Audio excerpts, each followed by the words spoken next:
আসসালামু আলাইকুম। ঈদের মধ্যে কিন্তু মাংস খেতে খেতে সবারই একদম অবস্থা খারাপ। এখন আর কোনো কিছুই খেতে ইচ্ছে করছে না। মুখে একদমই রুচি নেই। মনে হচ্ছে একটু ভিন্ন ধরনের কিছু হলে হয়তো ভালো লাগতো খেতে।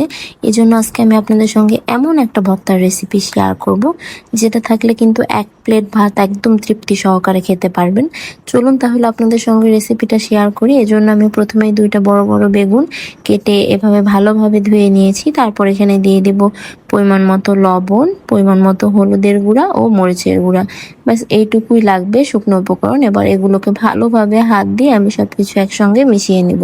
আমি কিন্তু এখানে হলুদের গুঁড়া, মরিচের গুঁড়া সবকিছুই দিয়েছি। আপনারা চাইলে শুধুমাত্র লবণ দিয়ে বেগুনগুলোকে ভালোভাবে মাখিয়ে নিতে পারেন। এভাবেও কিন্তু ভর্তাটা করলে খেতে অনেক বেশি ভালো লাগে। সবগুলো বেগুন ভালোভাবে মাখিয়ে নেওয়া হয়ে গেলে আমি একটা প্যানে সয়াবিন তেল দিয়ে দিব। তেলটা যখন গরম হয়ে যাবে এ পর্যায়ে আমি একটা একটা করে সবগুলো বেগুনই দিয়ে দিব।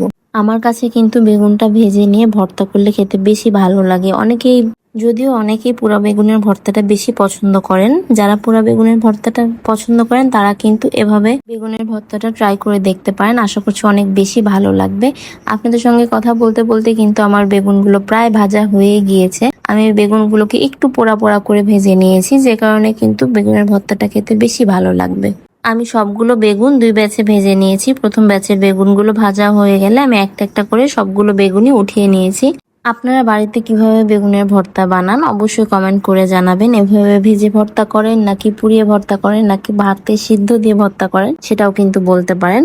এবার ওই একই প্যানে আমি এখানে 6-7টার মতো কাঁচামরিচ দিয়ে দিয়েছি। আমার কাছে মনে হয় কাঁচামরিচ দিয়ে ভর্তাটা করলে খেতে বেশি ভালো লাগে। আপনারা কিন্তু চাইলে এখানে শুকনো মরিচ গুলো ভেজে নিয়ে তারপর ভর্তা করতে পারেন। কাঁচামরিচ গুলো ভাজা হয়ে গিয়েছে, এবার আমি উঠিয়ে ফেলেছি। এবার আমি একটা প্লেটে ভেজে রাখা বেগুন গুলো দিয়ে দিয়েছি। তারপরে যে কাঁচামরিচ গুলো ভেজে নিয়েছিলাম সেটাও দিয়ে দিয়েছি।